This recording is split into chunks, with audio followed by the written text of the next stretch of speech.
দর্শক আসসালামু আলাইকুম। জানিয়ে দেব আজকে ধানের বাজার। আজকে আপনাদের 8ই আগস্ট 2025 রোজ শুক্রবার। তো শুক্রবারে হাইব্রিড ধানটি কী রেটে কেনাবেচা হয়ে গেল, গুটি ধান, সেই তথ্য আপনাদের এই ভিডিওর মধ্যে বলার চেষ্টা করব। আপনাদেরকে দেখাচ্ছি, দেখেন হাইব্রিড ধান। তো বাজার যতই দিন যাচ্ছে ততই বৃদ্ধি। গত কয়েক হাটের তুলনায় খুব বাড়তি। এলএসডির মেয়াদ 15 তারিখে শেষ, যার কারণে উড়াধুরা মাল কেনা চলতেছে, আমদানি কম।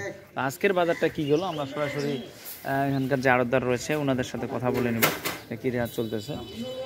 যত দিন যাচ্ছে মালের কোয়ালিটি ভালো, কোয়ালিটি অনেক ভালো। এখন কিন্তু শেষ সিজন, কোয়ালিটি খুব ভালো। আমাদের আড়তদার চলে আইছে। আসসালামু আলাইকুম। কি ব্যাপার, আজকে কি বাজার গেল? ধান আজকে 1260 টাকা। 1260 টাকা কেনা। লট কত বিতলে? 65-70, বেশি খায় না, বাজার হাই। আর ইয়া সুমনটা কত গেছে? সুমন তো না 28 আর 29, 1350 টাকা। আচ্ছা, বাজারটা কি মানে আমদানি কম না মোটামুটি? শেষের দিকে এই জন্য একটু দামটা বেশি। দর্শক আমরা শুনলাম আড়তদারের কাছ থেকে যে বাজারটা কেমন। আসলে গত কয়েক হাটের তুলনায় এই শেষ সময়ে শুধুমাত্র এলএসডিটা শেষ না হওয়া পর্যন্ত বোঝা যাচ্ছে না এই হাইব্রিড ধানের বাজার কোথায় গিয়ে ঠিকবে।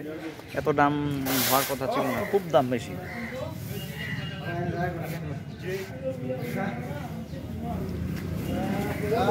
আর এই পঞ্চগড় ময়দান দিকের ধান কোনো বাটা কাটার কোনো সুযোগ নাই, কোনো মিল মালিক বাটা কাটতে পারবে না। আমি বলতেছি যেই ধান নিয়ে যাক নেন, বাটা কাটার অপশন নাই, ধান 100-100।